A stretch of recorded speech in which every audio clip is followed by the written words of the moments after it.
അപ്പോൾ ഇത് സീതമ്മക്കുണ്ടിലേക്ക് ഇറങ്ങുന്ന വഴിയാണ് കേട്ടതാ. നമ്മൾ നടന്നു വന്ന ഇടവഴിയാണ്. അവിടെ നിന്ന് പിന്നെ വലിയൊരു കുത്തനൊരു ഇറക്കമാണ്. അവിടെ കയറ് വെച്ചിട്ടുണ്ട്. അപ്പോൾ ഈ കയറുമേൽ പിടിച്ചിട്ട് സൂക്ഷിച്ച് ഇറങ്ങുക. ഇവിടെ ധാരാളം ആളുകൾ കുളിക്കുന്നുണ്ട്, അതുകൊണ്ടാണ് നമ്മളിവിടെ ഇറങ്ങുന്നത്. താഴൊക്കെ വെട്ടി തെളിച്ചിട്ടുണ്ട് ഈ ഭാഗത്ത്.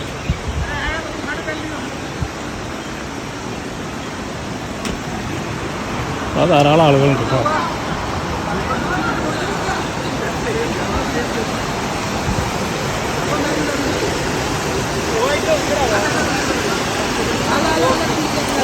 ഇതാണ് സീതമ്മക്കുണ്ട് വാട്ടർഫോൾസ്.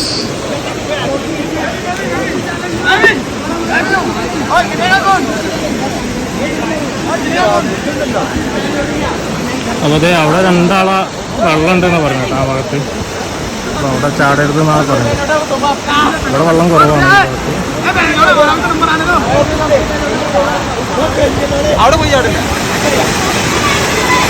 അപ്പോൾ ഇതാണ് സീതമ്മക്കുണ്ട് വെള്ളച്ചാട്ടം കേട്ടോ. വയനാട് മുണ്ടക്കൈ ഭാഗത്തുള്ള സീതമ്മക്കുണ്ട് വെള്ളച്ചാട്ടം. നല്ല ആഴമാണ് ഇവിടെ, 3 ആൾ ആഴമുണ്ട് ഇവിടെ.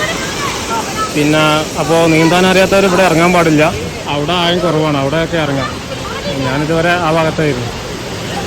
അപ്പോൾ പിന്നെ കുറേ ആളുകൾ ഇവിടെ എത്തിയിട്ടുണ്ട്. അധികം ആളുകളും അന്യസംസ്ഥാനത്തുള്ള ആളുകളാണ്. ആന്ധ്ര, കർണാടക ഭാഗത്തു നിന്നുള്ള ആളുകളാണ് ഈ ഭാഗത്തുള്ളത്. ടയറൊക്കെ ഇങ്ങനെ നീന്തി തുടിക്കുന്നുണ്ടായിരുന്നു.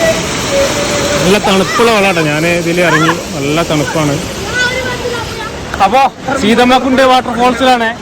അപ്പോൾ ഇവിടെ വെള്ളം കുറവാണ്, ആഴം കുറവാണ്. അപ്പോൾ ഇവിടെയാണ് ഇറങ്ങേണ്ടിട്ടാ.